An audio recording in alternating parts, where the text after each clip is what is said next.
Hey everyone, it's Elise, and this is the first patch that is going to be post-Worlds. Now, it doesn't feature any competitive influence, however, so I'm actually interested to see what Riot's going to do with it. Joined once again by Nemesis, because hopefully this is an actual patch.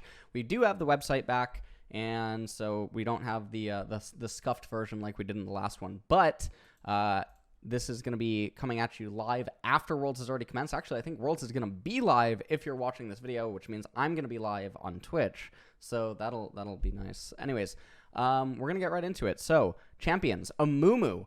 Q damage decreased late.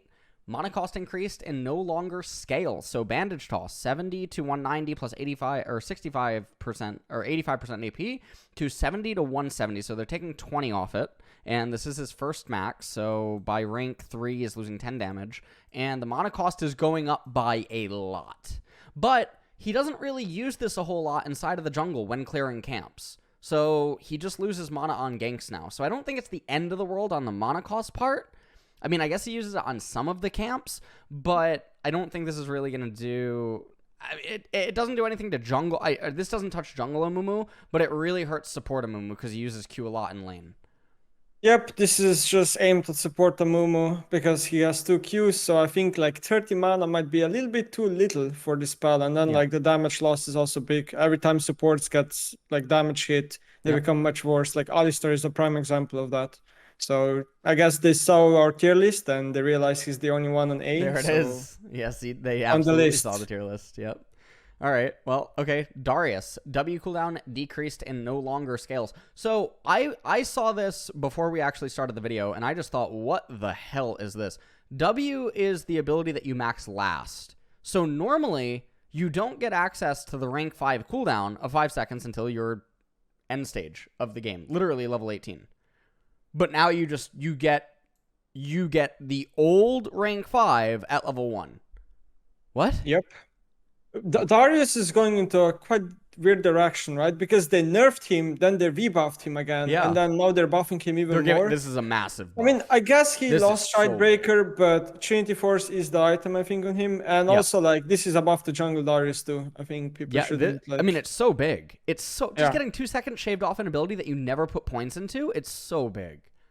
This is massive for top Darius and jungle Darius. So, I mean, he's definitely going to be a lot stronger, especially in low MMR now. Just being able to use W that much more often, because he's going to be able to chain this into slows now. If he takes a trade with you on in a long stage of the lane. Okay. Yeah. Elise, base health and armor growth increased. Okay. So base health is up by basically like an auto attack level 1 maybe, and then armor growth is up by almost 0.7. So she's getting armor runes back or something. She's basically getting a rune back like way later on. But I mean, this isn't what's not making Elise get played, but they're trying to do something to just put her on the radar. But you know how I feel about these. These are jokes. These changes are absolutely jokes. She does need buffs. I definitely do think she's really weak, but it's not going to be really enough. These are just like placebo buffs pretty much. Okay, Hecarim. W cooldown reduced and no longer scales. Healing against minions and monsters increased. W, Spirit of Dread. 22 to 18 to 18. Okay, so they just did the same thing to Darius. They gave him an ability. They're just... What is this? Capped healing versus minions and monsters. 90 to 210 to 120 to 240. What? Yeah, and Hecarim also gets access to a lot of CDR. But I know Hecarim's been like on our list lately. A lot of people have forgotten about him. So he was really good, let's say good, with the tank version, and then they nerfed that one. And now all of a sudden people forgot that they rebuffed him back, and the bruiser items are all very fucking busted on him. Yep. So, I mean, I think Hecarim is already good right now, and the fact that they're buffing him, it just feels like they want to put him on the radar. People just need time to realize he's really good already. Well, I mean, maybe he's going to get another Halloween. Oh, he has the Halloween skin. So they got to, they got to sell skins this month. True. That's it. It's the harrowing. Okay. Yeah. Irelia. Passive bonus AD ratio at max stacks reduced. Playing Irelia late game shouldn't be a total waltz in the park. Yes, it should. She's succeeding too easily. Okay. So passive Ionian Fervor. Bonus AD ratio at max stacks. 30% to 20%. It is a nerf. That is actually pretty big. She's going to lose like a pickaxe, right? It is a nerf, but I don't like the direction of the nerf. I think the problem with Irelia right now is that she doesn't need to hit actually the reset spell of her Q. Like, even if she doesn't reset her Q comes back way too fast. I Yep. think that's the main problem with Irelia Yep. right now. She isn't rewarded by good players hitting spells. Yep. They made her simpler. I mean, that was the changes that they went for because they wanted more people to be able to play her. But I mean, I completely agree with you. I mean, the other thing about her is the healing is too much. She shouldn't have full build did just by nerf that, Vamp Scepter. but yeah. So I mean, there's that. So I feel like there's two ways to actually approach Aurelia if you genuinely want to nerf her, and this isn't it. You either reduce the healing so that there's a way to actually fight against her or combat her, or you do the thing that you mentioned, which is her Q comes back up too quick. So yeah, or one more thing. I think you could also target her mana costs because this champion never runs Zoom. Her Q is practically for free. Yeah, yep. That's another one. Yep. Okay, Jarvan the fourth, passive bonus damage reduced, passive martial cadence, 10% of targets max health to 8. So they just undid it. They gave him this buff. He did get one more buff, and now they undid it. He's still stronger than before. I'm pretty sure he got double buff, not one buff. Yeah, but I mean, whatever. 2% of targets current. I mean, it's a current health. This isn't why you're picking Jarvan. So yeah, it's not, if you're going to pick him, you're still going to pick him. And yeah, he just gets nerfed. Yeah. Okay, Shen. So shout out to Fragiopa, currently 77% win rate with 4 KDA. Anyways, Shen, passive shield decreased, passive key barrier. So 60 to 111, 50 to 101. Generally, when Shen gets a shield, I feel like you don't always chew through it.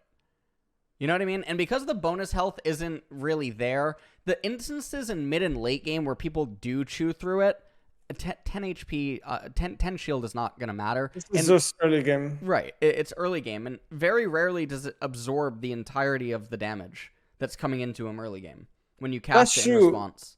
I mean, this is just a solo queue based nerf because I do think Shen is one of the weaker champs right now in League of Legends, but it seems like in solo queue, all of a sudden, he's the flavor of the week or something, and people have been spamming him, so it's weird. Singed. E-base damage and AP ratio decreased. The Mad Chemist has gotten a little out of hand ever since we added a couple of tricks to his name. Grievous Wounds, RQ. So E-Fling, 50 to 110 to 50 to 90.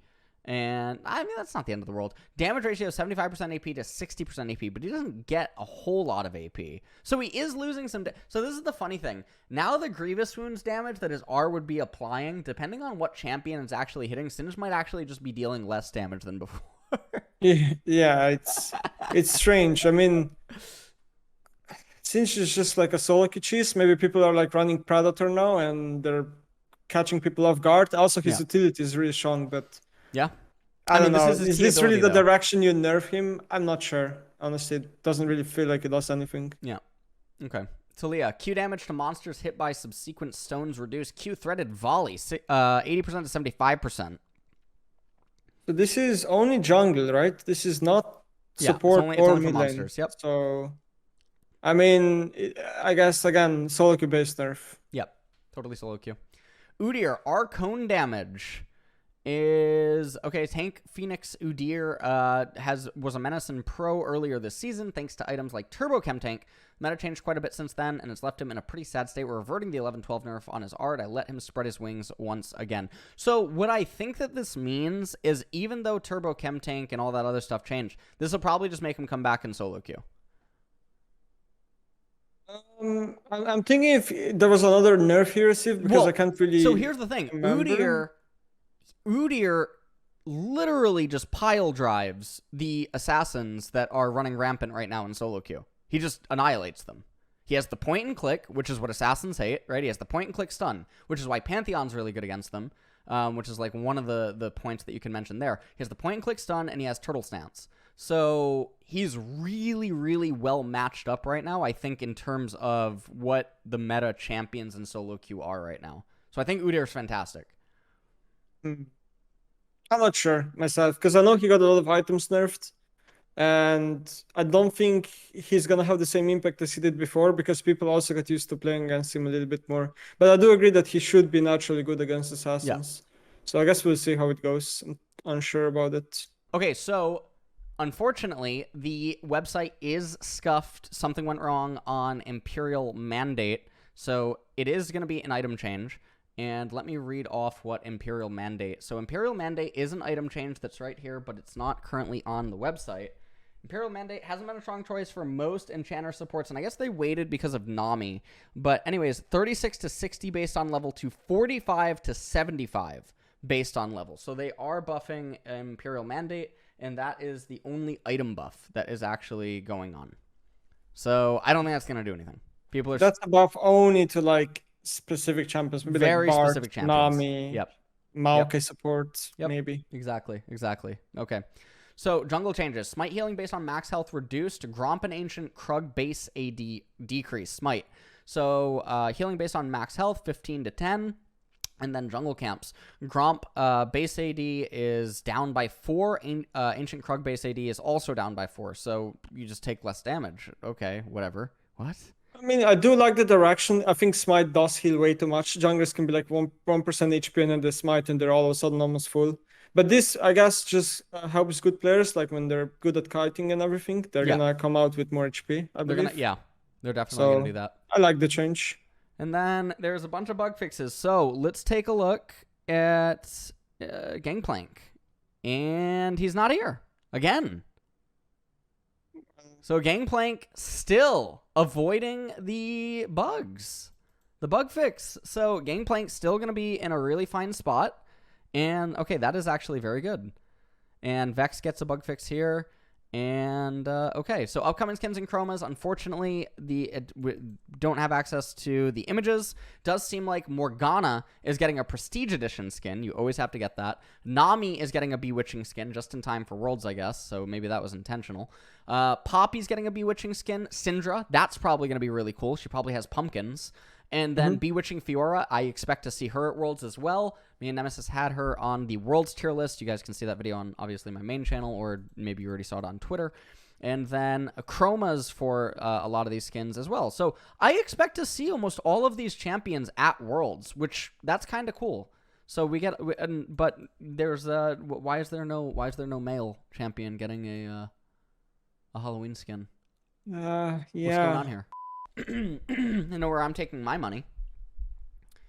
To Unbound Thresh. So Unbound Thresh is now going to be available in the store, 750 RP. I do think the skin is awesome, and I do like the cinematic of a night at the inn. So other random stuff. World's Clash tier list is coming up. If you guys are watching this video, the patron tier lists that I normally do for solo queue and Clash are being overhauled, and they are going to become Mobalytics patron Clash and solo queue tier lists that me and Nemesis are going to work together on. They're going to be available there.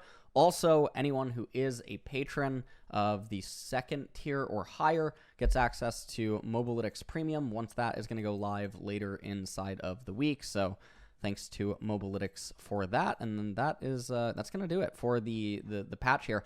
Honestly, Riot was really reserved for the first non-Worlds patch. I mean, we could have just done entirely without this patch. Nothing really matters. I mean, Amumu and Darius are the really big changes here. Agree. So, I mean, expect to see Amumu go down in agency and solo queue, and then expect Darius to actually be a lot better at lower MMR. Everything, Udyr, I guess Udyr could possibly come back, but that's it for this patch rundown, guys. It was very short compared to previous ones, so we will see you hopefully in 11.21, which I believe will have pro play influence in it. So we'll see what Riot does with that. Opium.